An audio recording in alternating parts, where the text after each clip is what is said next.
Hey, good morning, Metropolis. It's now 5 after the hour of 6 a.m. in the big monster city. Come on! Let's get pumped!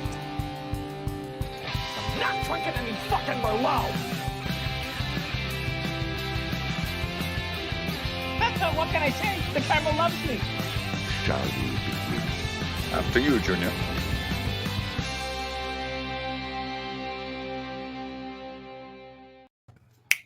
What up, everybody? Welcome back to Logged It. This is episode number 20, because for some reason we made it through 20 of these. And we did it, Tim. Boatman hasn't wanted to film me yet, or vice versa. Well, I don't know. That we wanted to is a different story than actually doing it. But if I wanted to, 1960. Yeah, that makes sense. That adds up. But welcome to the show. Tonight we're talking about spy movies. But first, let's go around and talk to the panel. Boatman, you are here. How are you? I'm good. I had a all right week. Ready to kind of just relax and talk about some movies. I just got back from seeing a movie that I don't know if we'll talk about. I'm not bringing it up, but maybe someone else will. We'll see. All right. Scott, welcome. You're a last-minute addition, but we're happy to have you. How are you doing, sir? Yeah, I'm good. I definitely have been looking forward to this since 12:30 this afternoon when I was asked to be on. But yeah, I said yes because this is a fun topic. Obviously, very topical with a certain spy movie, 170 minutes long or however long it's going to be. Stealing myself for that coming out this week. But I'm glad to be here. I know people won't be sick of me after 10 straight weeks of YLS that I'm going to be on, so might as well throw in a Logged It as well. Absolutely.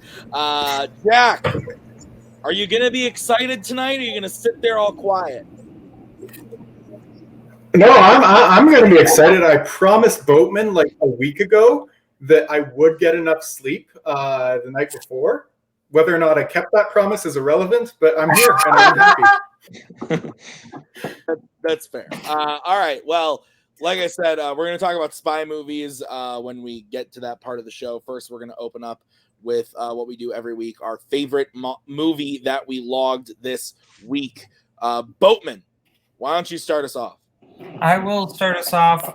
My favorite movie that I logged last week, I think I am going to go with a musical, actually. This is a film from the 60s that I rarely hear anyone talk about, and this film is fantastic. It's called A Funny Thing Happened on the Way to the Forum.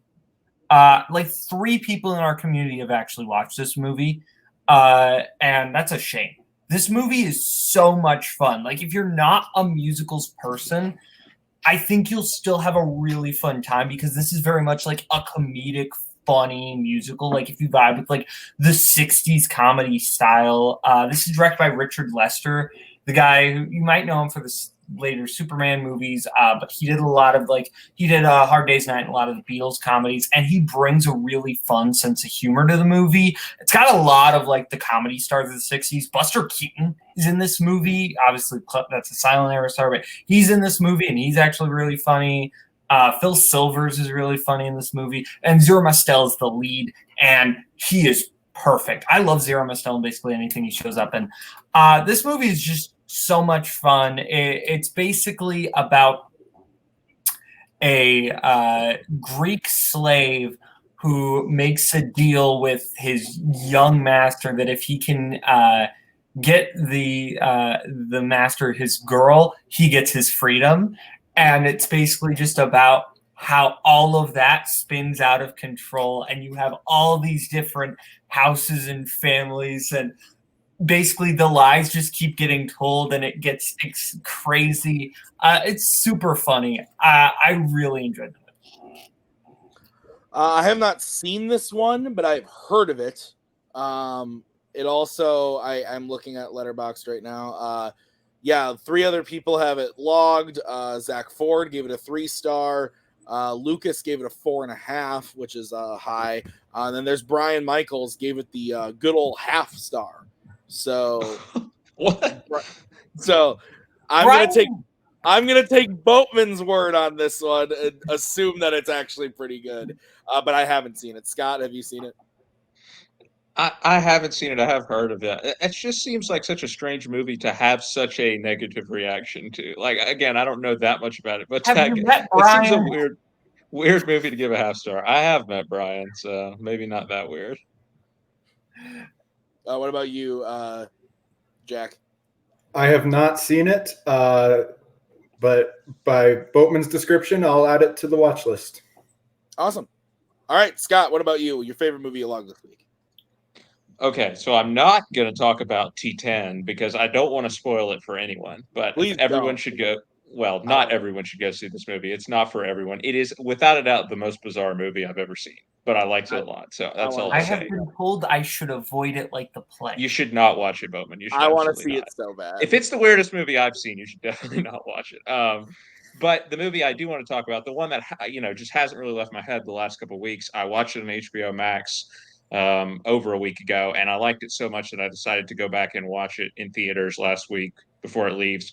Malignant is awesome, and this is my biggest surprise of the year because I actually am not that big of a James Wan fan. I don't really like the Conjuring or Insidious movies all that much. I find them to be a little bit derivative compared to some of the more indie horror stuff, which I am into.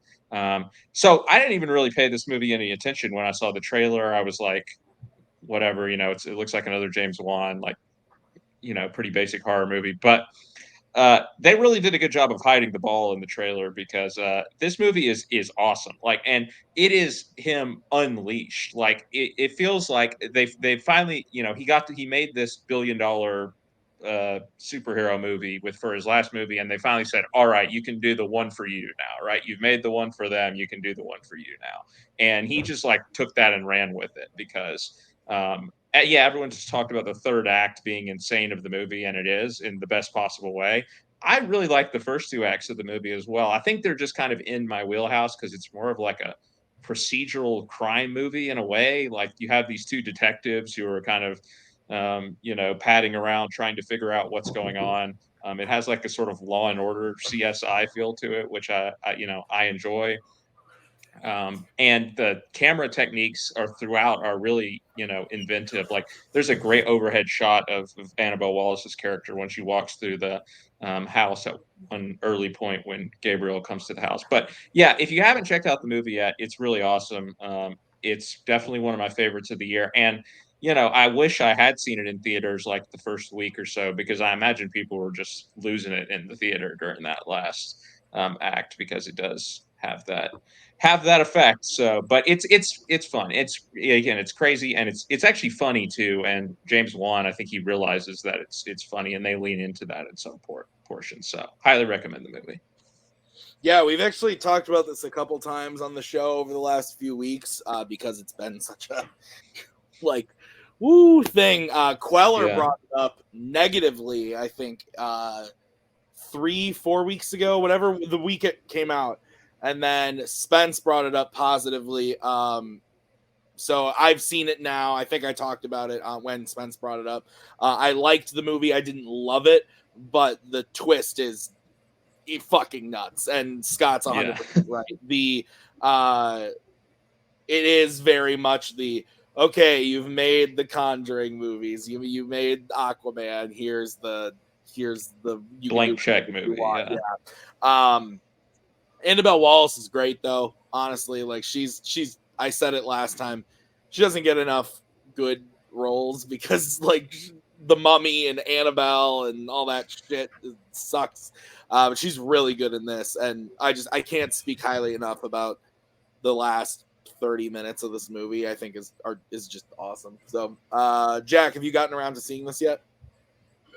No, but as someone who cleaned up everyone's spilled popcorn, I can tell you that the last 30 minutes definitely got to them. I had someone, one of my coworkers saw it, and he hated it. Although this person hates 2018's Halloween and loves The Curse of Michael Myers. No, I'm not kidding. I don't trust his opinion. So I'll watch it, maybe. I'll watch it, maybe. Boatman, I doubt you've seen this. Sorry, I will maybe see it later, eventually, at some point, but I have been told this is not a Boatman movie whatsoever. No. So I'm gonna give it a pass. I'm happy that other people are happy with it. Not for me, probably. Yeah, I would definitely say not. Okay, we'll move on. I'll go next. I'm looking through. Dylan, you lost all the goodwill you had. Yikes! Oh no, I like that movie. Yeah, okay, I do too. so I did a lot of trivia studying this week. So I'm looking. Although I haven't been on, I wasn't on last week, so maybe there's I watched kind of a lot of bad stuff. If I had to pick one, oh gosh, this is tough. It sucks when your favorite movie that you watched in the last like 2 weeks is the movie of the month. Crap. All right, fine. I'll appease the Australians. I watched 2002 Spider-Man today. The movie slaps. The movie is awesome, and they say that a hero can save us. It's so yes, Boatman. Yes, it's not beautiful. the best end credit song of that. We're not talking about Spider-Man 2 Vindicated. No, it's not the best end credit song in Spider-man. The original. Which one do you like better? Rock. It's what it's all about. It's what we live for. Gotta shout it out. Oh, Sum 41, baby. Sum 41. This movie, though, I mean, as campy as it is, it's so much fun. I've loved it since I was a kid. It's always going to be one of my favorites. It's never going to reach like God tier 5-star for me like it does for the Australians, but I undeniably just like love the movie. Willem Dafoe is just a man among boys. Like he's just, my lord, he's so good in this movie, and it's so stupid. And I honestly just like watching it as a kid, I like remember like all of the like spooky moments that always like kind of freaked me out as a kid, and now just like watching it being like, wow, he really channeled that like early Sam Raimi like horror stuff into these movies, and how he got away with it, I don't know, but it's fucking awesome. And it's also really like a lot of people have been talking about how Venom is only like 90 minutes or whatever. The fact that this movie is like a straight like 2 hours and doesn't overstay its welcome. It's not too quick so that you don't get too attached or anything. It's perfect. So Boatman, what do you think about O2 Spider-Man? I think that most comic book movies fall into one of two categories, right? You have the ones that basically almost try to scrub off the inherent ridiculousness of a lot of comic books, and they go for a very like serious movie. And a lot of those are great. Some of them aren't, obviously, but a lot of those are great. Or you have the other side where they embrace the goofiness, but they do it with a bit of a wink, where they're they're doing it, but they're kind of making jokes about it and making fun of it a little bit. And I like those movies too. A lot of those are my favorite comic book movies. I think Spider-Man falls into the very special, rare category of comic book movies that are goofy and silly, but don't feel the need to like make fun of the fact that it is goofy and silly. I think like it's Superman. Maybe you can argue Aquaman fits in there. I think there are very few comic book movies that fit into that criteria, and I think that is what I really admire about Spider-Man. It's not one I go back to all that often because that style isn't really for me, but I absolutely respect it. So I think it is a really good film. Scott, what about you?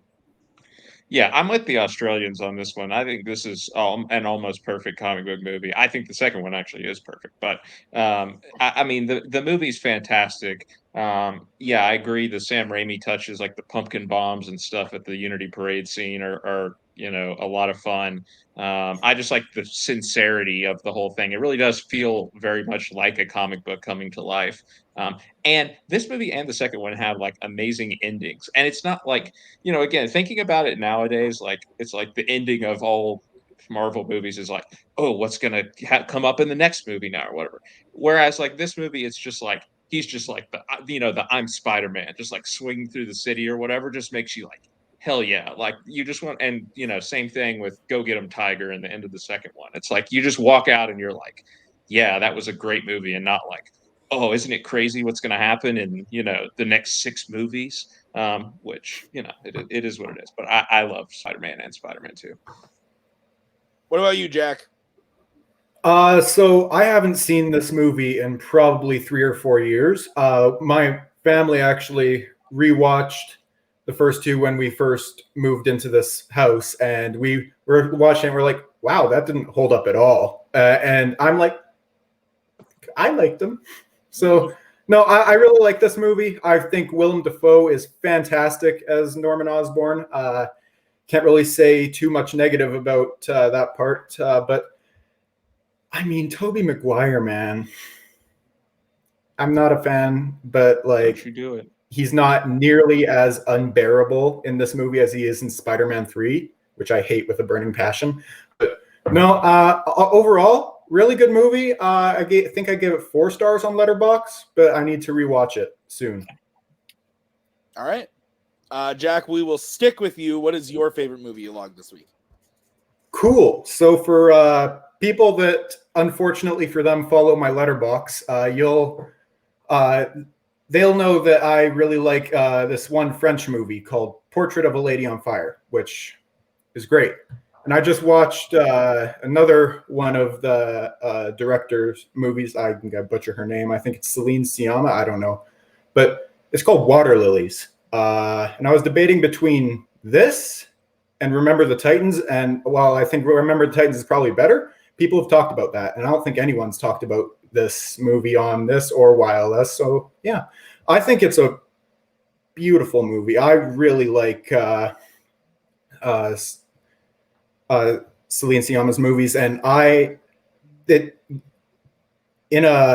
very quickly becoming one of my favorite just coming of age movies. And yeah, no, and I think I said in my review, 3 a.m. is way too early to be crying. Why do I do this to myself?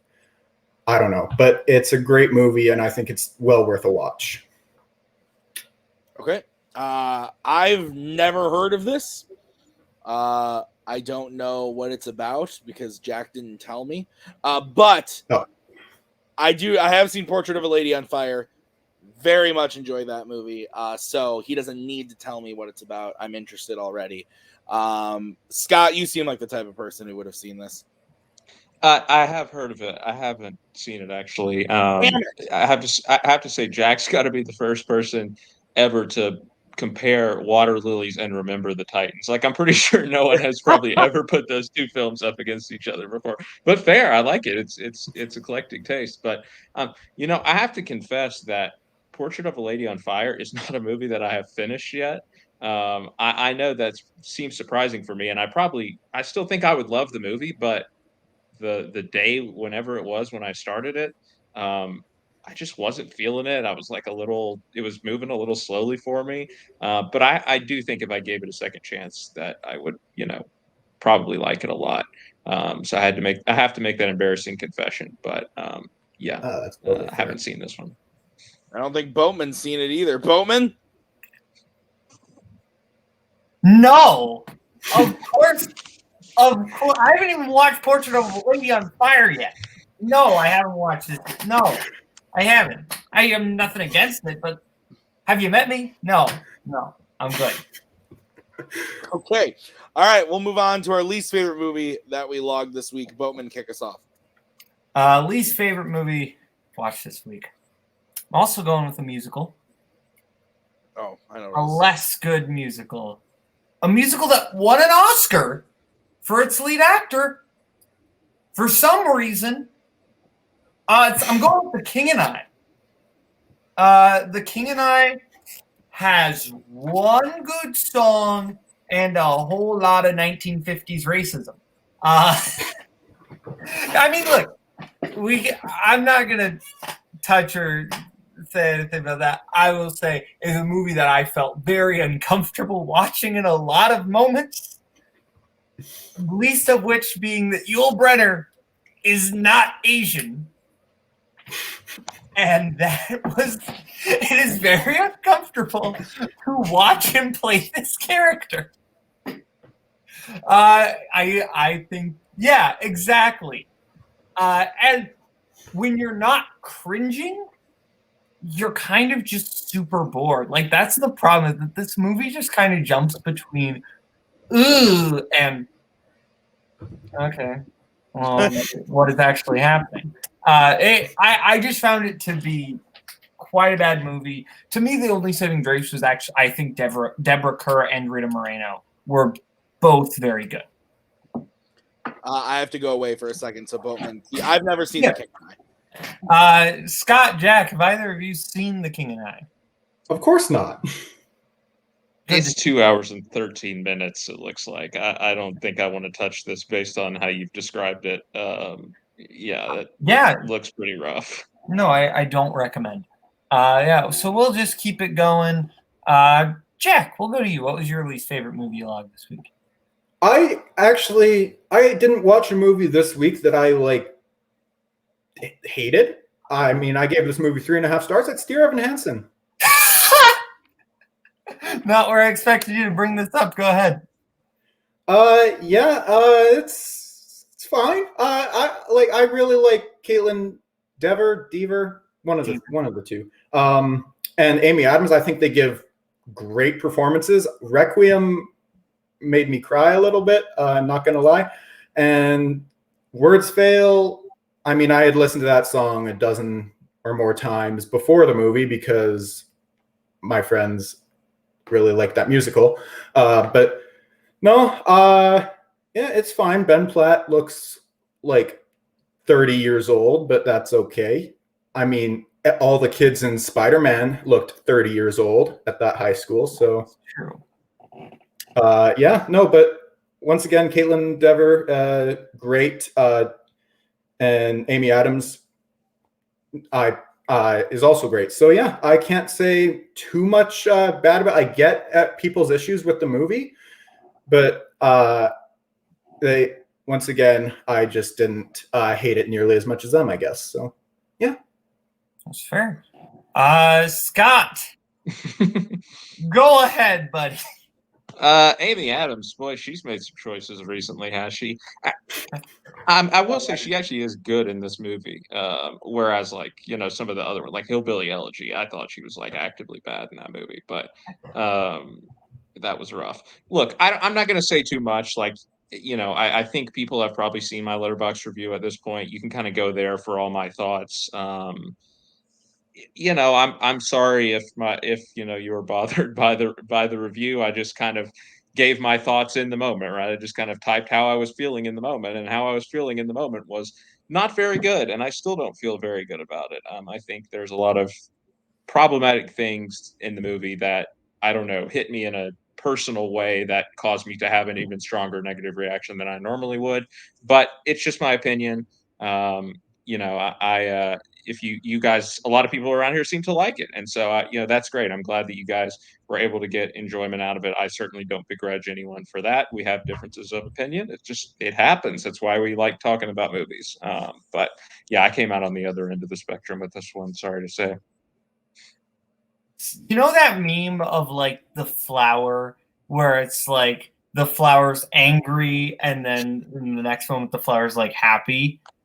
Scott in his review of Dear Evan Hansen, angry flower. Scott on call talking about Dear Evan Hansen, happy flower. You're not wrong.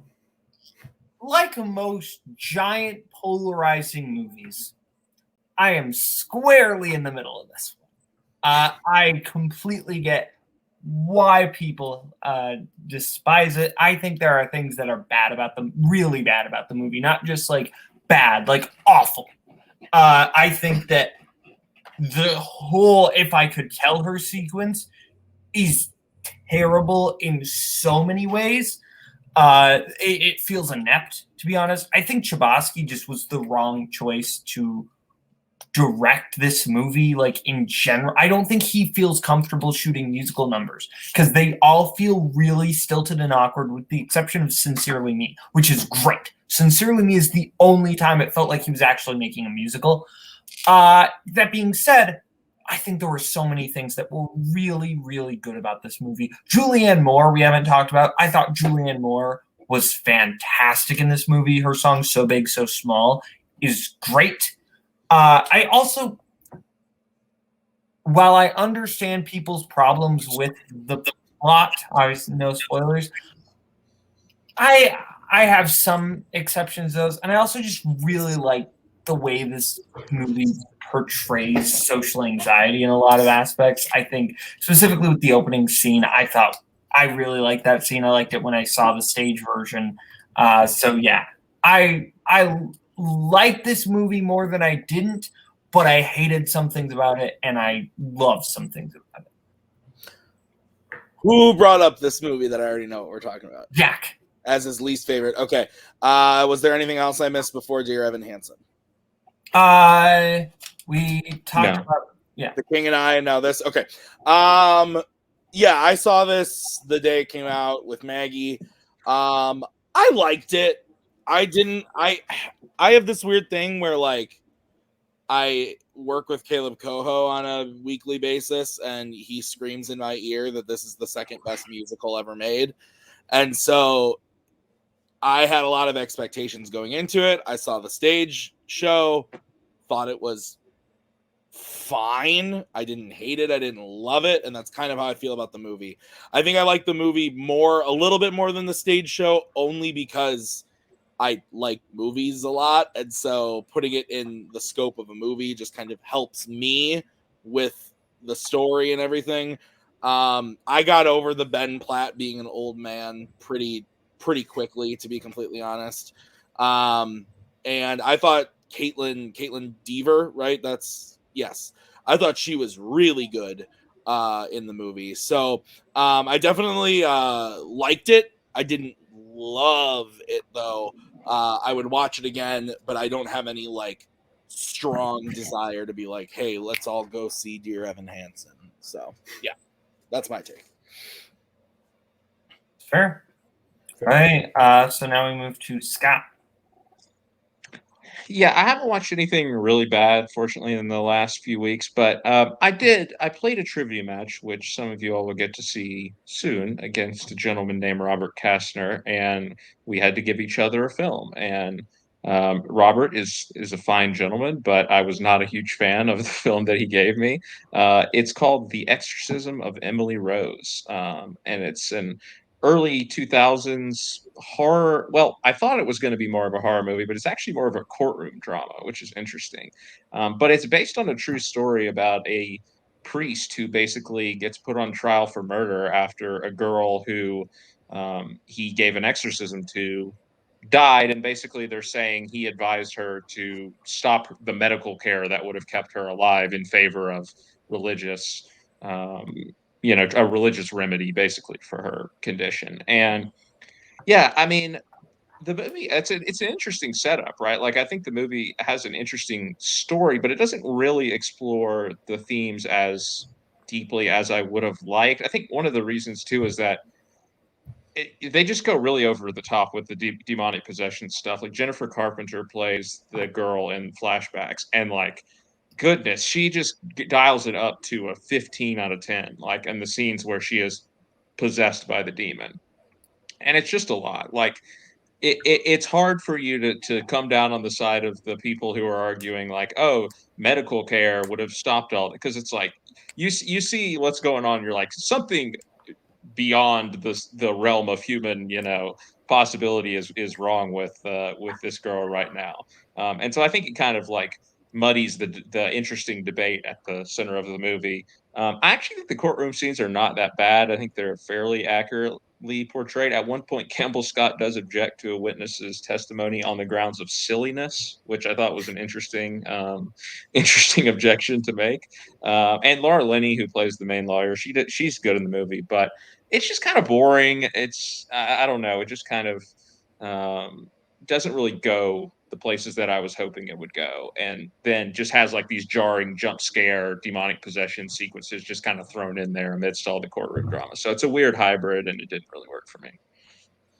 Yeah, I saw this a long time ago, back in like 07, 08, like after, like not right after it came out, but close enough that it was still fresh. And I remember liking it then, but I was also like a teenager and probably thought it was, ooh, this is edgy, and it's not. But I remember this. Scott Derrickson directed this, right? It is, yeah. Yeah. So I remember enjoying it, but I haven't seen it in easily over 10 years. So, Boatman, have you seen this? No. Jack, have you seen this? Do you even have to ask? No. Okay. So then I'm the only one who hasn't even. Yeah. Okay. I probably should have been more prepared. But when work calls, that's what you got to deal with. So I watched a lot of trivia studying stuff this week. So I watched a lot of bad movies, but I mean, like, what's fun about talking about like trolls? Like, that's not a good time. Honestly, this is weird. I wouldn't say the worst movie I watched this week, but easily the most disappointed was I finally got around to watching Cry Macho, the Clint Eastwood movie that came out a few weeks ago. Was not for me. I liked the trailers. I was interested in seeing the movie. I like Clint Eastwood a fair amount. We did the whole show on him a few weeks ago. And I don't know. It was just different than what I was expecting.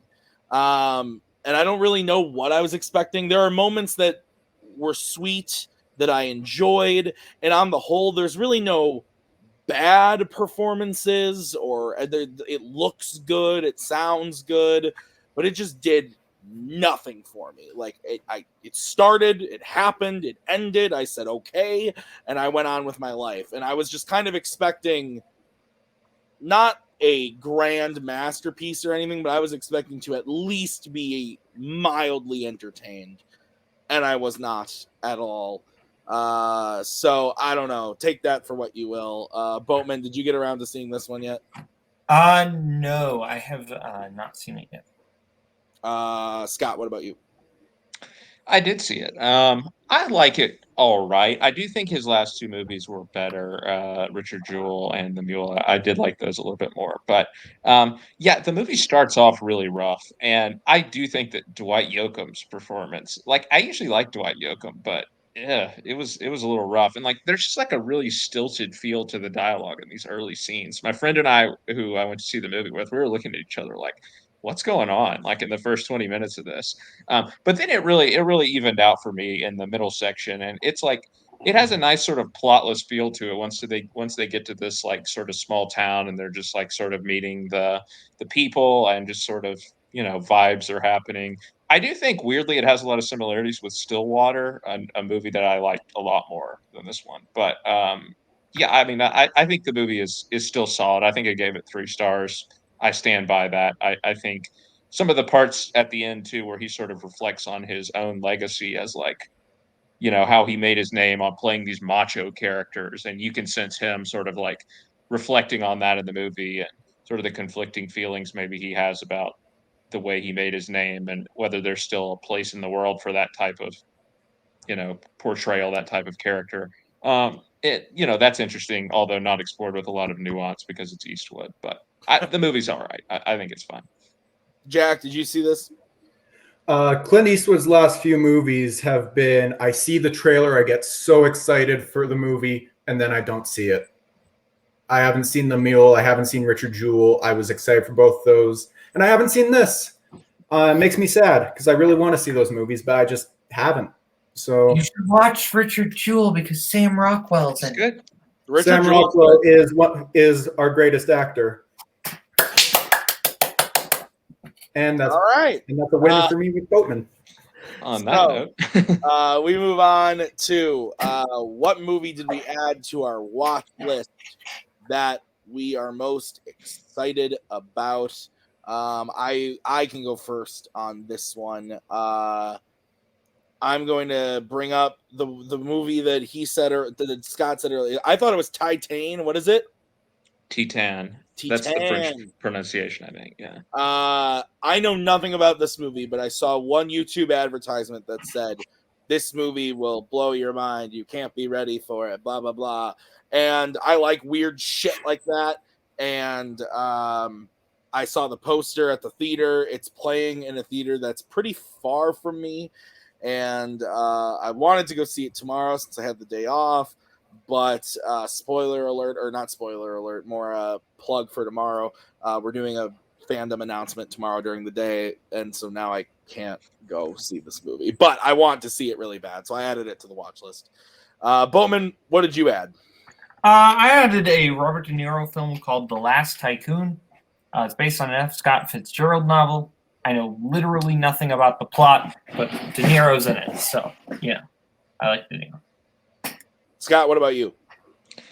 So I added, it seems like musicals are themed tonight, but I added a sort of This Community movie, which I've actually never seen before. And it is October, so it has, some spooky elements to it. And I have heard some of the songs before, so I think I would be into it, but I've never seen Little Shop of Horrors, so I added that to my watch list, and I'm excited to get to it before the end of the month, hopefully. Jack, what about you? I added a movie that one of my favorite songs is based off of. The movie's called Johnny Got His Gun, and it's directed by Trumbo. Whatever his name is, Trumbo. Dalton Trumbo. Dalton Trumbo. Yeah, that guy. And yeah, the song by Metallica is called One. Great song. If you have 7 or 8 minutes, definitely give that a listen. I'm excited. So, yeah. Guitar Hero 3, baby. All right. So, that'll do it for the opening of the show. We're going to move on to our main part of the show where we talk about our spy movies. I'm going to kick us off, as I usually do, by, giving the generic pick. But I think, I don't know. I feel like everyone's always like, Skyfall is the best Bond movie. To me, the best Bond movie is Casino Royale. Big facts. This is my the quoted Tim generic pick of the week. I love Skyfall. I would have taken it had you not. That's fine. I love Skyfall, but I think Casino Royale is like so stupid good. Also, Mads Mikkelsen is in it, so automatically it kind of elevates the film a little bit because he's not in Skyfall. If he was in Skyfall, then maybe that would be better, but he's not. I don't know. There's something so I don't even know how to play poker. I literally have no fucking clue how to play poker. But there's something so interesting in watching these guys just sit there and play the game. You throw Felix into the mix. It's all awesome. I think why am I forgetting her name? Eva Longoria? No, not Eva Longoria. Eva Green. Eva Green, thank you, Jesus. Not Eva Longoria. Eva Longoria. That would be a different movie. Eva Green is really good in the movie, and I like Jeffrey Wright a lot as Felix Leiter in these movies. I'm excited that he's going to be in the new one because I don't think he's been in one since Quantum of Solace.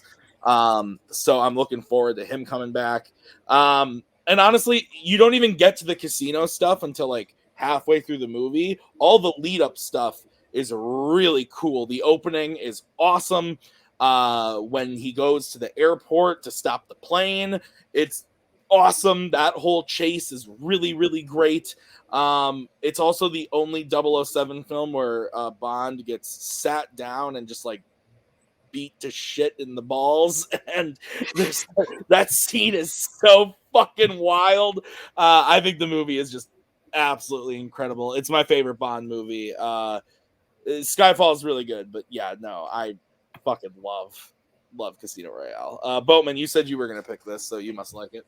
This is my favorite Bond movie as well. I think Le Chiffre is my favorite Bond villain, and I don't think he's like the classic favorite Bond villain pick.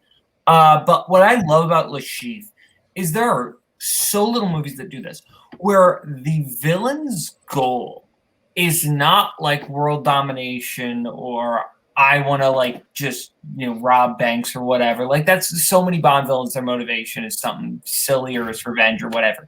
No, Le Chiffre's motivation is to stay alive. That is his only. Like he is doing all of this so that these warlords don't kill him. That is his motivation. And I think that's a really fascinating motivation for a villain. And it's one of the things I really like about the movie. Mads Mikkelsen is obviously chef's kiss. And I think the cast is great. I love the opening scene of this movie. I think the black and white bathroom fight turning into the barrel gun sequence, perfect. Easily my favorite Bond film. Scott, what about you? This is also my favorite Bond film. Yeah, it's excellent, and it's looking back on it, I feel like it's such an influential movie for where we are in action movies and even comic book movies.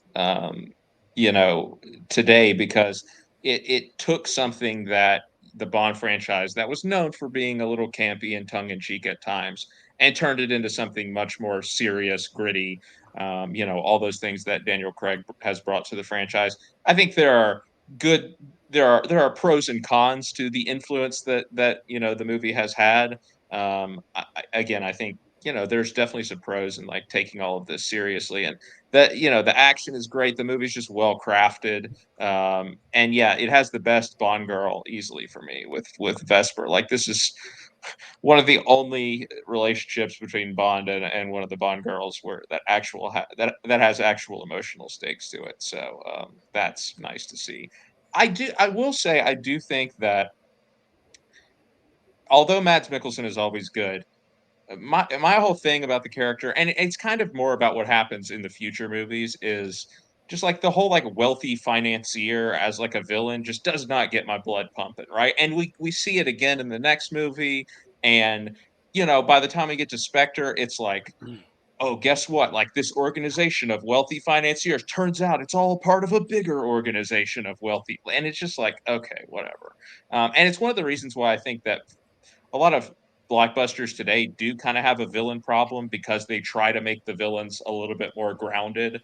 And the result is you get, bankers and stuff like that, which cool when they're played by Mads Mikkelsen, but it gets boring after a certain period. So that's kind of the one area where I missed, like, having Goldfinger or some mustache twirling Bond villain, because I think those are just more fun for me. Jack, what about you? I feel alone. This is my second favorite Bond movie. I'm one of the weirdos that prefers Skyfall. I think Silva's great. No, this movie's awesome though. I love it. I don't have anything bad to say about this movie. I love playing poker with my dad and my brother, so that's always fun to watch Bond play poker. But no, and I just love the hell out of Mads Mikkelsen. I'm not gonna lie. I will watch anything he does, even Fantastic Beasts 3. But I forgot about that. Yeah, no. Maybe he can make that movie better. No, I really like this movie. Like Boatman said earlier, the opening scene is great. And then the chase in Morocco, I think, like immediately after that. Yeah. Is so fun to watch. Right. So yeah, can't complain that this is anyone's favorite Bond. It's just my second favorite. But I still have 7 Roger Moore movies to watch, so good luck. Also, Chris Cornell's song, I have to say, it's my favorite Bond song in the Craig era. I know that's a hot take, but it's a good song. I like it a lot. It's a good song. Boatman, we're gonna go to you next for your first pick. All right, for me, my first pick for a spy movie, I'm going with a classic, because that's the Boatman strategy, is always start with an old movie. And I'm going with one of the masters of the thriller genre, Mr. Alfred Hitchcock. I'm going with the horrors of being mistaken for a spy, Roger Thornhill's journey of North by Northwest. North by Northwest. This is top tier Hitchcock for me. Like, there are lots of great Hitchcock movies. This is one where, like, Hitchcock just kind of skips all, like, the prerequisites that a lot of these types of movies would have. Where, like, you would see, like, if this movie came out today, there would probably be 2 scenes of, like, pure setup. Where, like, oh, you got to see Roger Thornhill just going about his day, doing this, yada, yada, yada. No. Hitchcock just jumps right into it. You get, like, 1 scene of him in the car, and that's on the way to the restaurant. And that's all you need, because it's about the intrigue and how everything's going on, because you're trying to figure out what's happening as Cary Grant is trying to figure out what's happening. Obviously, everyone loves the crop duster sequence, and it's great. Like, it's one of the most famous classic images for a reason. But there are so many great moments of this movie. I love Eva Marie Saint in this. I think she is fantastic. This is like one of the best performances in a Hitchcock movie. I legitimately think she's just fantastic. But like, just the way that Hitchcock builds the tension, like with the Cary Grant driving home drunk, is like, that could be kind of like and Hitchcock doesn't shy away from some of the natural humor of it, but he is able to make you like scared while you're laughing. And I think that's one of the greatest things about Alfred Hitchcock, is that he was able to do that. So this is top tier Hitchcock in my opinion. Fantastic movie. Scott, what's your take? It's an excellent movie. It's kind of different it's a different one for Hitchcock. I mean, obviously he does make a lot of thrillers, but this is like almost more of an action movie, which is cool. And yeah, the crop duster sequence is iconic for a reason. I like that he's not afraid to use silence in that scene to build the suspense, just like the faint like roar of the plane, and then as it just like is gradually getting louder as it rushes overhead. It's a great use of sound in that whole scene. And yeah, no, he there's some really memorable just set pieces throughout the movie, and so it's a fun one. It's probably top 6 or 7 of Hitchcock for me. Jack, have you seen this? Yes, I have. About a year ago, almost a year ago, I did kind of a Hitchcock marathon, because I got the 10 movie box set, and this was in there. So thank goodness. This is a really good movie. I have it on my little short list here on my whiteboard. Yeah, I have nothing bad to say about the movie. The crop duster scene is obviously great. I really, I don't, not quite as much as the crop duster scene, but I really like the Mount Rushmore scene. I think that scene's a lot of fun. Yeah, and Hitchcock, one of the best he's probably the best thriller director for a reason. And so yeah, it's great movie, great pick. Yeah, I saw this for the first time last year in the theater, which was really great. That was a really cool experience. But I've only seen it the one time. It was over a year ago. I don't honestly remember much about it, but I remember enjoying it, thinking that it was very good. I just haven't seen a ton of Hitchcock, so I don't have much to compare it to. But I very much enjoyed the movie, and I will probably watch it again eventually. So, yeah. Scott, we'll go to you for your first pick. Okay, well, if you happened to watch last week's Top 100, I did bring up what I consider to be my favorite ongoing franchise. And I'm actually not going to pick my favorite movie in that franchise. I'm going to pick the one that I think is the most spy movie in the franchise.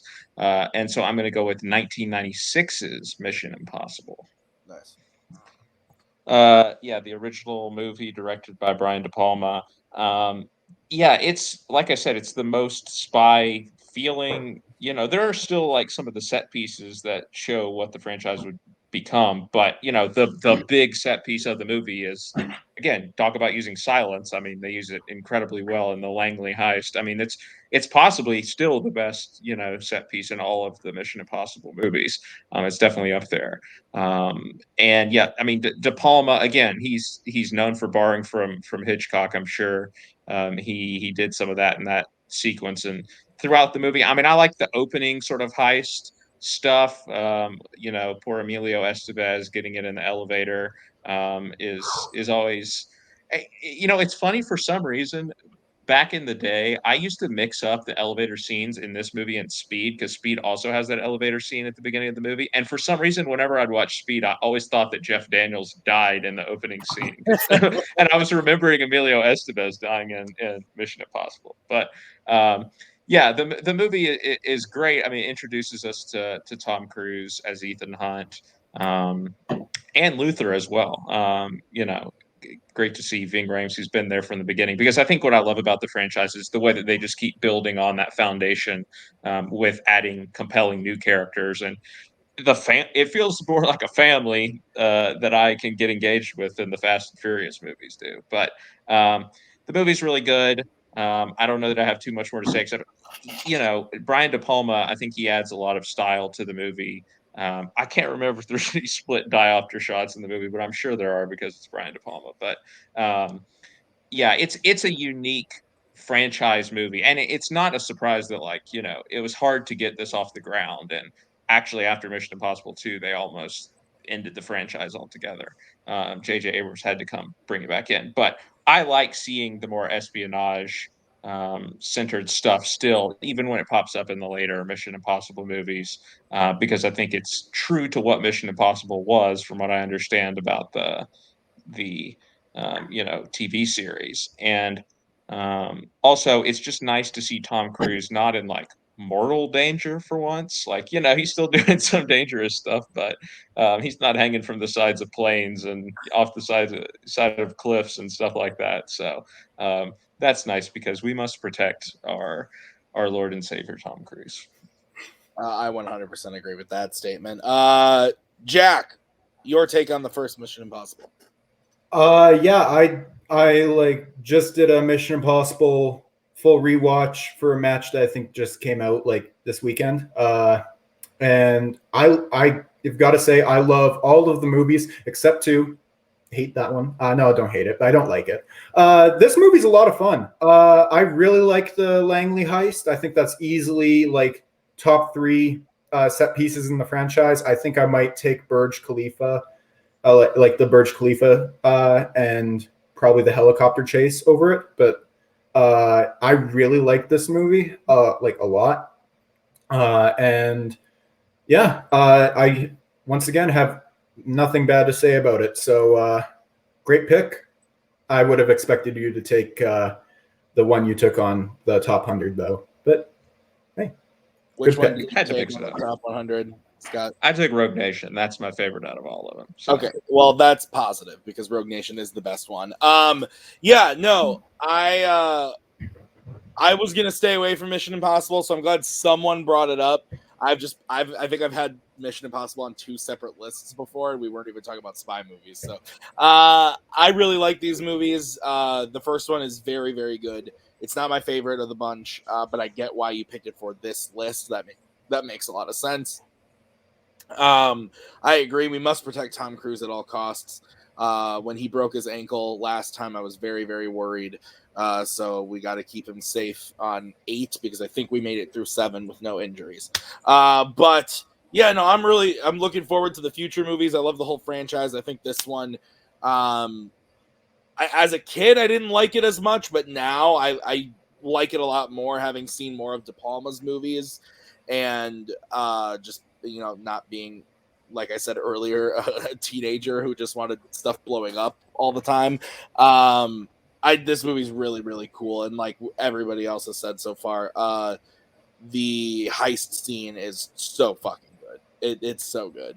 I also love the ending of this movie. So yeah, great shit. Boatman. This is my 5th favorite Mission Impossible film. That is nothing against this film. I think this is a great movie. This is an incredible franchise. I get why this was the pick for spy movies, because I think this is the one that is the most actual spy movie of the franchise, which is what I love about the franchise, is that it kind of morphed into an action franchise more, and then it kind of morphed again into more of almost like a heist franchise, and it's just kind of become this whole other thing where it's almost its own genre in and of itself. But this one was great. I think the most underrated thing in this movie is Kittredge. Kittredge is just so cool. I don't know how many times I have just out of context quoted, I want him manning a radar tower in Alaska by the end of the day. I think it's just one of the funniest out of context quotes in a Mission Impossible movie. Okay. The blowing up the fish tank. I mean, the whole scene is great. Oh, that's great. I mean, just when Ethan starts to realize that, like, all the other people here are like IMF. Yeah, they've sold him out. What does he say? You haven't seen me. What is it? They're sitting there and he's talking to him. He's like, you haven't seen me upset or something like that. Yeah, that he throws the gun. Oh, yeah, that scene is fucking great. When they change the angle down to like shooting them from below, like up at the Brian De Palma. Oh, so good. Okay. We're to Jack now for his first pick. All right, I'm debating between two, but I'm going to go with this one. Tim kind of ruined my joke by picking Casino Royale because I was going to go and say I'm going to pick a 2000s movie starring Daniel Craig, but it's Munich. Oh, he's not starring. He's a supporting character. I really like Munich. It's a Steven Spielberg movie, and So this movie is based on a true story where I believe 1972 Olympic Games in Munich, Germany. I think 11 Israeli athletes were taken hostage by Palestinian terrorists and eventually were killed. And it's about the Israeli government sending agents to kill those they said were responsible for the attack. And I think this is a very well done spy movie, and Eric Bana is just phenomenal in this performance. I think Daniel Craig's really great in it. My favorite movie from 2005, probably. I'd have to think about that, but yeah, probably my favorite from 2005. Yeah, it's a really, really great movie, and some really tense scenes with the bomb in the that they plant in the phone in the office of the one guy who planned it, and the kid that goes back inside. Oh my goodness, that's a really great scene. I love this movie. It's a very good movie. Yeah, I saw this for the first time last year. I liked it. I didn't love it. It was one that I'd been wanting to see ever since I saw Knocked Up. And they reference Munich in that movie. I was like, what? Yeah, in Knocked Up, they say Munich. Oh, Munich. I've seen that movie a lot of times, but I've never seen Munich until. Paul just said the exact same thing. Oh wow, who is that? That's Paul. That's Paul. Yeah. Oh, wow, that's hilarious. That's awesome. Yeah, no, I liked it. I didn't love it. I thought it was very good. I thought it was way too long. And even for Spielberg, this movie needed to be like 30 minutes shorter. I was so over it in like the last 30 minutes. I just wanted it to end at that point. Not because I thought it was bad, but because I was done. I thought it was just dragging on. I agree. Eric Bana, really, really great in the movie. So is Daniel Craig. Yeah, I don't know. I liked it. I don't feel the need to ever see it again. But I'm sure if I did, I would enjoy it. Boatman, have you seen this? Yeah, I have. I don't love Munich, but I think there are some incredible sequences in Munich. Specifically, the phone bomb scene is like one of the best sequences in a Spielberg movie. Period. Overall, not big on it, but I like it. Scott, what about you?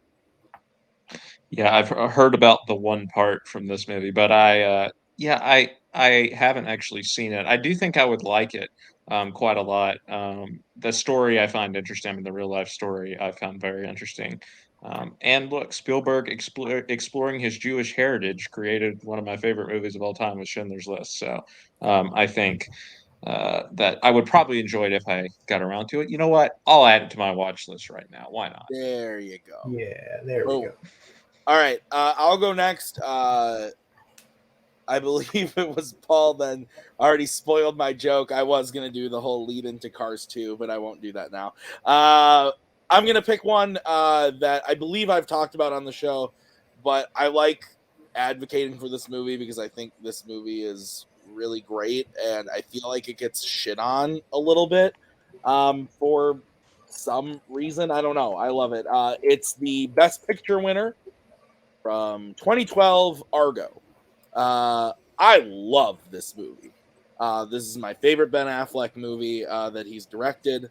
It's up there as far as him starring.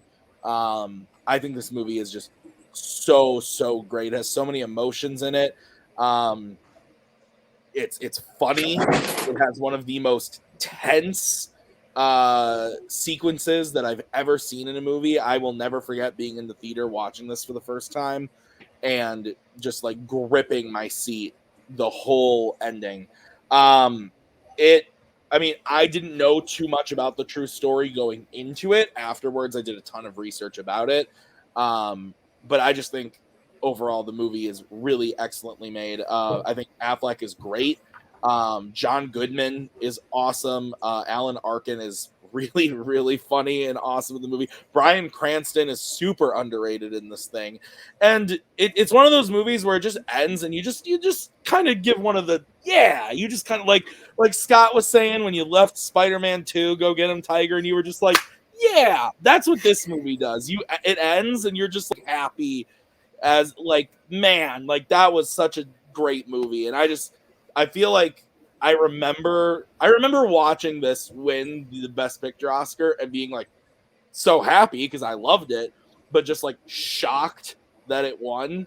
And I feel like I remember a lot of people saying like, "Oh, this shouldn't have won," and they don't love it. And I think it's great. The best movie were Battle of Planet of the Apes. Yeah, that's accurate. That's what Somebody watched something different from last week or whenever it was. They asked a question about that.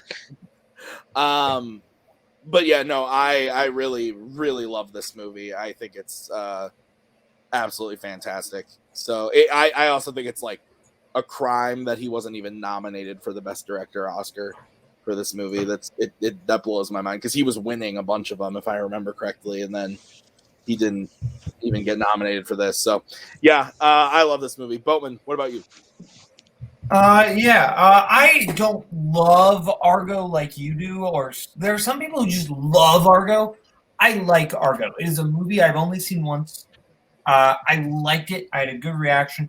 I have never had a desire to rewatch Argo. It's not a film that I had any major problems with or anything. I think it was a good, solid film. My favorite part was John Goodman and Alan Arkin. I think they steal the movie.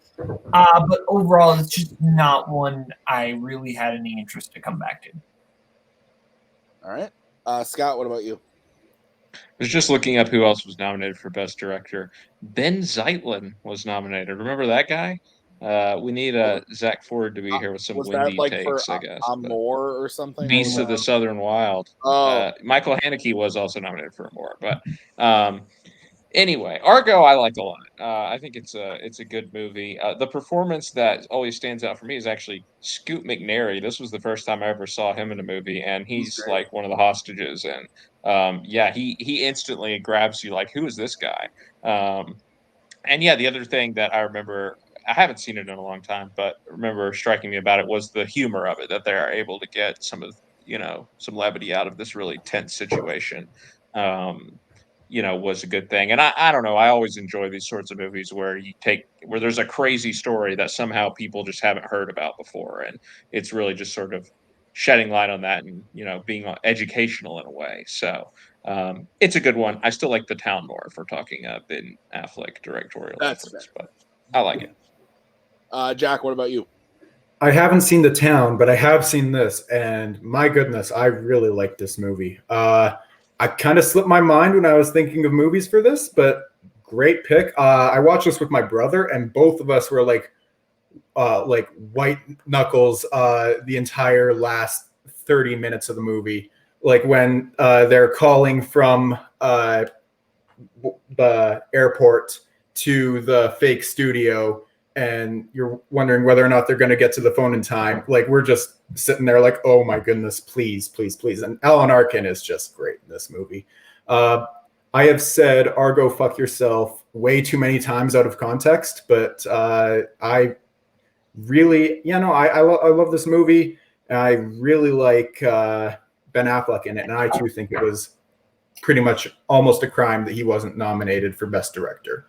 Like, he deserved nomination at the very least. It's a great movie. All right. Boatman, we move on to you for your next pick. Yeah, my next pick, I'm staying in the older-ish realm. I'm going with the 70s spy film this time. This is a film you may be familiar with because it inspired an MCU film. I'm going with the Robert Redford film 3 Days of the Condor. This is another film where more of kind of a bookish everyman gets swept up into a world of spies. This time he does work for the CIA, but like not in the actual CIA scene. He's not a field agent. But he finds that all of his team is dead, and now they're trying to kill him too. And it's basically, it's a great classic spy thriller. Who can you trust? Giant conspiracy. It's a fantastic film, and just to see why exactly all this is happening, and like Faye Dunaway is really good in this movie. But Redford sells it. I really like this one. One of my favorite Pollock films. I quite like this one more. I don't know if enough people have seen this one. A few people, but nobody really talks about it. Scott, have you seen this? I have. However, I actually added it to my watch list like a few weeks ago because it's been so long. Like, I remember nothing about the movie, except at one point Robert Redford is in a phone booth. I don't even remember if that's like an important scene or not. It's just, for some reason, that's my sole memory of this movie, is that image of him in a phone booth. But I love Robert Redford. He's absolutely one of my favorite actors, period, probably. And I do remember really liking the movie when I watched it on TV, like in high school or something. So I added it to my watch list because I do want to revisit it again. Things get in the way with life and trivia and stuff, but hopefully by the end of the year I'll have rewatched it, but really kind of just watched it for the first time because, like I said, I don't really remember it. Jack, have you seen it? I have not. I was debating whether or not I should watch it for this list, and then I realized that I've already seen this movie. It came out in 2014, and it has Chris Evans in it, and also someone's going to have it. So it's on the watch list, I think, but I plan on watching it eventually. I'll just say The Winter Soldier is great, but Jack, come on. I have not seen this. I want to. Cody has shared with me how much he enjoyed it when he watched it, I think last year or this year, and now Boatman as well. So it is in my watch list. It's one I definitely want to see because I like these types of movies. So yeah, I will definitely check this out eventually. So Scott, we move on to you for your next pick. Okay, I want to choose kind of an unconventional pick, an unconventional spy movie in a way, and maybe not a movie that a lot of people have seen, but that's kind of why I want to bring it up. But it's a German movie from 2014 called Phoenix, directed by a guy named Christian Petzold. Basically, the story of this movie, it's another sort of mistaken identity movie, kind of like North by Northwest, although Vertigo is more of the Hitchcock movie that this has something in common with. But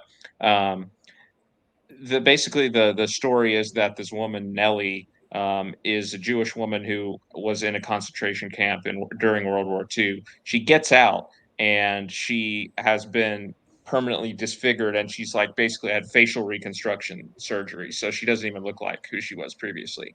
And she decides to track down and find her ex boyfriend, husband, who was the one who she believes sold her out to the Germans. And so she, of course, he doesn't know who she is because she's disfigured. So it's a extremely intense movie. In the suspense aspects, of course, of like, oh, is he going to figure it out? But also just like emotionally intense, because she's just reliving all of this trauma from being around him and trying to, to gauge his feelings. It's a great movie about like identity. And the thing you'll always see people talk about with this movie, and justifiably so, is the ending is one of the most like beautiful and also haunting endings that you'll see in a movie. And it just like wraps up the story so perfectly. And again, you won't stop thinking about that final image. And the actor who plays the actress who plays Nellie, Nina Hoss, is amazing. She's really great in the movie. So I can't recommend this one enough. More people should see it. The story's really interesting, and I think it's one of my favorite first time watches that I've had in the last couple of years. Just probably one of my favorite foreign films that I've seen in general. So Phoenix, check it out. Jack, have you seen this? Maybe. No, I have not. In fact, I haven't even heard of it until about 2 minutes ago. But I will definitely add that to the watch list. Yeah, this you sold me big time on this. This sounds awesome.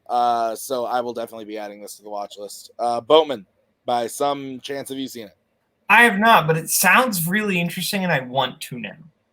Yeah, when people hear the premise, it's like, oh wow, like, so that's kind of why I wanted to bring it up, because I feel like people want to see it. But yeah, it's a good one. All right, Jack, we move on to you for your next pick. Maybe. All right. Well, Boatman, is Koho watching? No, he's not. I can actually confirm he is not watching. Okay, well, I mean, you, me, and Koho are all part of this, so like, I might as well bring it up here. I'm going to bring up Kingsman. It's a good one. Kingsman: The Secret Service, not The Golden Circle. I haven't seen that one. That was the worst intro to picking a movie I've ever heard in my life. As a Kingsman, Jack, that was kind of rough. Go ahead, talk about this movie. I know. I'm like I said. Did I keep my promise? I don't know. Sleep is irrelevant. No. Kingsman is great. The only thing I had ever seen of this movie for years was the church scene. Years. I literally just saw this movie this year for the first time, and it's a whole lot of fun. What? Oh, whatever. Internet. No, Samuel Jackson he has a lisp for some reason in this movie. He's weird, but he's a fun villain. I love Taron Egerton in this movie.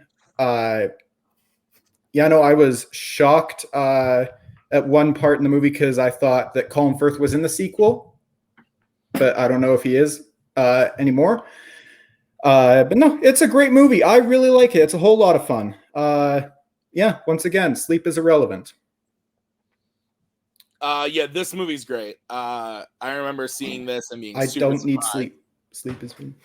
Okay, thank you, Jack. I remember seeing this in the Am I theater. here? Is my internet okay? Shush, Jack. Go, leave and come back.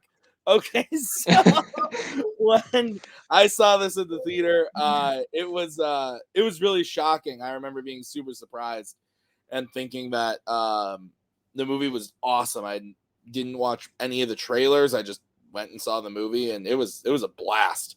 So this is a great pick. It hurts me because people that I hate use it as a motto or something, and they don't even say it half the time, and it pisses me off. But anyway, that's besides the point. Now back to my real persona. Yeah, okay, fine. But yeah, no, this is a great movie. I really enjoy this. The sequel's ass. Straight dog ass. Hate the sequel. Really looking forward to the prequel though. I'm looking forward to it. Boatman, your take on this movie? Yeah, I really like this one. The only thing I don't like about it is the very end. Not a big fan of that. Or like the line that references. I think is Matthew Vaughn trying to be edgy and fair, or didn't work for me.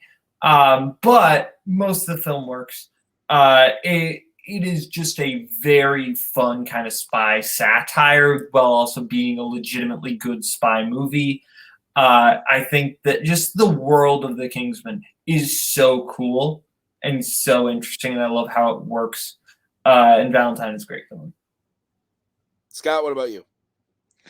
This one has just passed me by for some reason. I've never actually seen it. I just remember it when it came out, thinking that it reminded me of the movie Wanted. I don't know if that's a weird comparison or not, but the whole like secret society type thing, I don't know. But Wanted was a movie back in the day that I actually did see. But anyway, I haven't seen this yet. Maybe when the prequel comes out, I'll try to catch up with it. I have heard good things about this one at least. So, all right, Scott, well. we're gonna give you another pick to give us our 9th movie. Do you have something else? Rock and roll. Sure. So a movie that I watched this year for the first time while studying for a match against one previously mentioned Brian Michaels is a Shane Black written movie called The Long Kiss Goodnight from the mid-90s. I was not expecting to like this movie as much as I did, but Gina Davis plays this like housewife mom, like buttoned up, soccer mom basically, and who discovers all of a sudden when assassins come looking for her that she was like a secret agent in a previous life. Samuel L. Jackson plays like the private detective who sort of uncovers everything. But it's an incredibly fun and like insanely over the top movie. There's an action scene early on in a house that I was like just cackling the whole time, because it's when they come to her house where she lives with her family, and they're basically like a hole gets blown in the wall of her house, and at one point, in order to rescue her young son from danger, she picks him up and slings him and throws him out of the hole in the side of the house, and he goes into somehow into the next house, like through like a hole in the wall. It is crazy. And there's like cereal boxes and all kinds of stuff that get involved because they're in the kitchen. It's a really fun movie, and Shane Black writes great dialogue, and especially when Samuel L. Jackson is tearing into it. It's him at his most charismatic for sure. He's actually said this is his favorite character that he's ever played in any movie was his character in The Long Kiss Goodnight, which is crazy when you think about all the characters that he's played for this to be the pick. But yeah, after watching it, you get it. Like, it must have just been so fun to be in this movie and play this character. So if you like the 90s style of over the top action movies, which I very much do, this is one you might have missed, but is definitely worth going back to because it's a lot of fun. It's less on the spy, it's lighter on the spy elements than some of the movies we talked about. But again, she's a secret agent in a past life, and a lot of it is about her sort of confronting that. So I think it fits, and it's really fun. Jack, have you seen this? Can you hear me? Can you see me? Yes. Okay, yeah. I have not seen this movie, but Scott once again has sold me on it, so I'll add it to the watch list. I second that motion. I've heard of it, not seen it. I will add it because that sounds fun. Bowman. Yeah, I have not seen it. I was generally familiar with the plot. I'm hit or miss on Shane Black written movies, but this one sounds pretty good. But you love The Predator. I love what? Okay, I mean, also hit or miss on some of his directorial, but like Nice Guys and Kiss Kiss Bang Bang are great. Nice Guys is incredible. I love that movie. All right, Jack, I'm worried about this, but do you have another pick, or should we go to Boatman? I mean, I have another pick. Then you want to go to Boatman? Not lagging. So go. I trust you. Go ahead, Jack. Okay. No, forget it. We'll go with we'll go with a franchise that's been here already, but we'll go with a different actor. Let's go with a Dalton movie. Let's go with The Living Daylights. That's a good one. That's a really good movie. Boatman, you're needed downstairs. All right. Go ahead. Sorry, Jack. All right. Timothy Dalton is incredible. Yeah, The Living Daylights. Living Daylights. Yeah. Timothy Dalton is incredible as James Bond. And honestly, it's between him and Craig for my favorite. I think this movie has a lot of fun moments when he's first trying to rescue the Russian defector whose name escapes me at the moment. I don't know. And he shoots what's her name? Bloody hell. What's Cara McAvoy, something like that. Sure. The blonde the blonde Bond girl in the movie. Yeah, her. And no, that whole scene's great. I really think that he might be the best Bond. I don't know. That seems like a hot take, but I really like it. It's a great movie, and considering that he only got 2, it pisses me off that he only got 2. So, yeah, I wish he had more Bond movies. But Living Daylights, solid movie. I really like it. This might shock some people. This is in my top 5 favorite Bond movies. For me, it goes Casino Royale, Skyfall, License to Kill, and The Living Daylights. I love Timothy Dalton, and I really love this movie. Again, this was one where I got the opportunity to see it in the theater the first time I saw it, which was really weird. But I saw this and License to Kill in the theater, and I don't know what it is about this movie, but I think it's so much fun. I think Dalton is such a good James Bond. He kind of had the best of the suave comedy parts of Connery and Moore, and gave us a taste of the brutality we could get and eventually did get with Craig. I think he's the perfect mix. I still prefer Craig over Dalton, but I think he's absolutely awesome in the role. I wish we would have gotten more with him. Like I said, I do like License to Kill better. I think License to Kill is awesome. Sometimes I think I might like it more than Skyfall. I don't know. But it's really, really fun movie. That's kind of how I feel about this one specifically. It's like, I love Dalton so much, I can kind of ignore a lot of the like glaring issues in the movie and just turn my brain off and have a lot of fun with this one. It also has a gadget in it called a ghetto blaster. So that's fun. That exists. But other than that, Boatman. Sorry. We were on the Living Daylights now. Living Daylights is not my favorite Dalton movie. I prefer License to Kill, but it is a good film. Which one is it then? I was going to make a joke. All right, Scott, what about you? So shameless plug for my podcast that I do with my friend Scott. We did a Bond series recently, and we sort of sampled 10 different ones. We watched License to Kill from the Dalton era, and not Living Daylights. I have seen it a long time ago, but I barely remember it. I don't know. After watching License to Kill, I wasn't as sold on Dalton as a lot of people seem to be. But maybe if I watched this one, it would click more for me. I do like the song. The song is a banger for sure. Oh, the song is great. So good. So good. The Living Daylights. Okay. Well, that's our list. So that is our spy movies list. We're going to move on to the final part of the show where we talk about the new movie of the month. New movie of the month is, as voted by you guys, 1978's Invasion of the Body Snatchers. I'll kick us off because I don't know if we all watched this. Scott, did you get a chance to or no? In my defense, I found out at 12:30 today I was going to be on the show. You're golden. I work until 5:30. I did my best. God, I host this show and I did not have any time to watch this. Boo! I'll watch it before the end of the month. Please forgive me, everyone. This movie is fucking awesome. I watched this today, and I was blown away. I thought this was so fucking good. Donald Sutherland, I thought was great.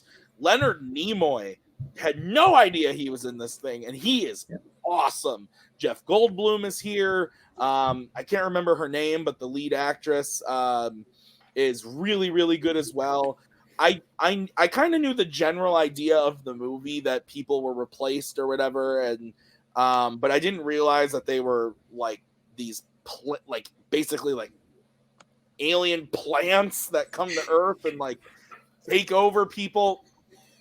Once you actually get to learn like how they're actually doing this, it becomes very creepy and disturbing.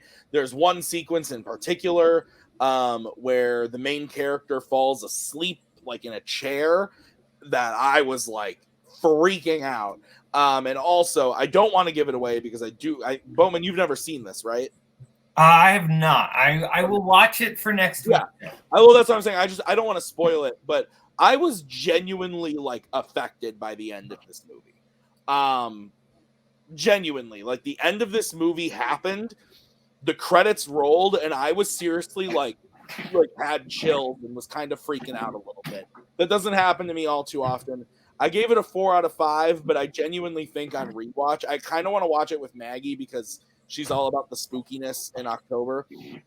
So I kind of want to watch it with her and see what she thinks about it, because I genuinely loved this movie. I wasn't expecting to at all, but I thought it was just excellent from beginning to end. I can't say enough good things about it. I want to watch it again like now. I loved it. So Jack, you got a chance to watch it, right? I did, yeah. First thing this morning. And I knew about the end because the internet exists, and So I knew the image, but I didn't know like what. Fair, yeah. And also, I listened to Mike Hanley on the Top 100, and I think he had this movie. Okay, but no, great. This is a great movie. I wasn't expecting to love it as much as I did because I knew like what happened. But that's all I knew from the movie. I didn't know anything before it. And Donald Sutherland, oh my goodness, he is incredible in this movie.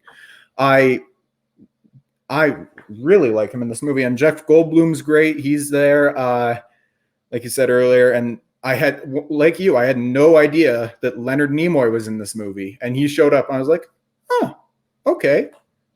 And he was great. So yeah, I have no complaints about this movie. No, great movie. Glad that it was picked for movie of the month, although I did vote for The Sting. What would you give it out of 5? 4.5. 4.5. Okay. All right. Well, then hopefully we will get Boatman's review next week. And then Scott, if you're on again, maybe we can get your opinion then. I'll definitely watch it if I'm on again this month. Yeah. All right. So speaking of what's coming up this month, next week, we have film duos. This can mean duos in the movie by characters, actors that appear together, actresses that appear together, a director-actor combo, writer-director combo, however you want to decide it. That is what you can do. That is next week, so we're going to have a lot of fun with that. The following week is going to be sci-fi epics because our Lord and Savior, Denis Villeneuve, is releasing a new movie that week, so we got to get ready for that. The last week, we have movies that take more than one watch, mind-trippy movies, stuff like that, stuff that makes you go, I need to see that again immediately. So those are the next 3 weeks on Logged It. And then we're already on our way. It's like this year's going by quick. Next thing you know, we'll be in November. So this was a lot of fun, guys. Talk about spy movies. Please go to the Letterboxd, follow the page, like the posts and everything that we did tonight. All the movies we talked about are on the Letterboxd, so head over there and take a look at that. Otherwise, we'll see you in the next few weeks. If you want to be on any of those shows, please reach out to myself or Boatman, and we will make sure you get in the green room for the show. So thanks so much for watching. We'll see you guys next week. Until then, bye. In case I don't see ya. Good afternoon. Good afternoon. Good afternoon.